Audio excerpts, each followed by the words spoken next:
I'm Kearns Davis. I'm a lawyer and a partner at a law firm called Brooks Pierce. Most of my work is litigation, trial work.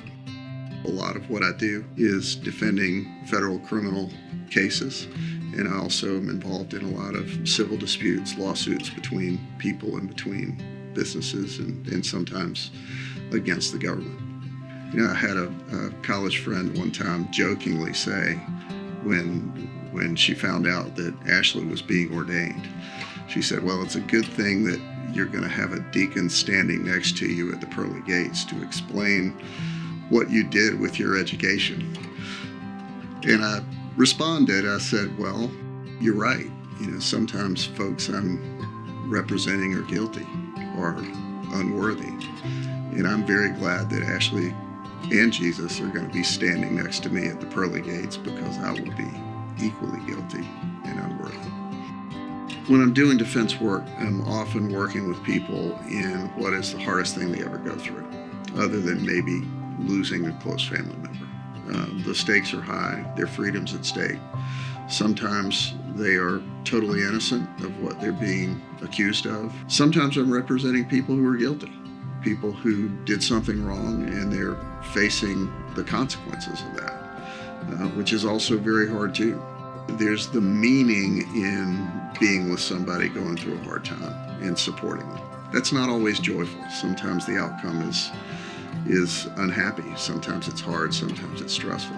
And so dealing with that uncertainty and working confidently, steadily, and hard in the face of not knowing that outcome is difficult. But I think the greatest joy for me, and this has happened a number of times, is when I get notes from people and calls from people years later saying, I got married. Here are pictures of my kids. These are the babies that I wouldn't have except for what you did for me. That gives me goosebumps now because as I'm talking about it, I'm thinking about particular clients, often young people who did things that they regret, did things that or were accused of things that had they been convicted would have caused tremendous impact on their lives. And they learned from it and they built positive and productive futures with joy to them and joy to the people around them. Jesus touched on the criminal justice system in some ways that are not intuitive to us necessarily, much like a lot of what he said. But some in particular stand out to me.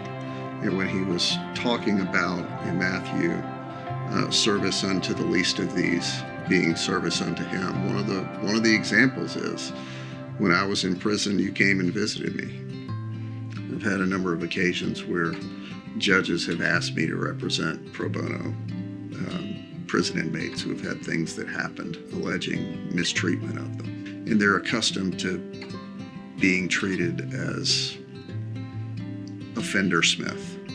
They're defined by what they did, not by who they are. That breaks people. It breaks their spirit. But the joy that they feel and the meaning they feel from the simple act of speaking to them like a person, putting your hand on their shoulder, talking to them, not in a condescending way, is really, really meaningful. Jesus calls us to treat everybody as a child of Christ. And that's not based on whether they deserve it. It's not based on what they've done. Doing that for people is part of what God wants us as Christians to do. It's what he wants me to do. My particular role on this earth includes serving people in that way.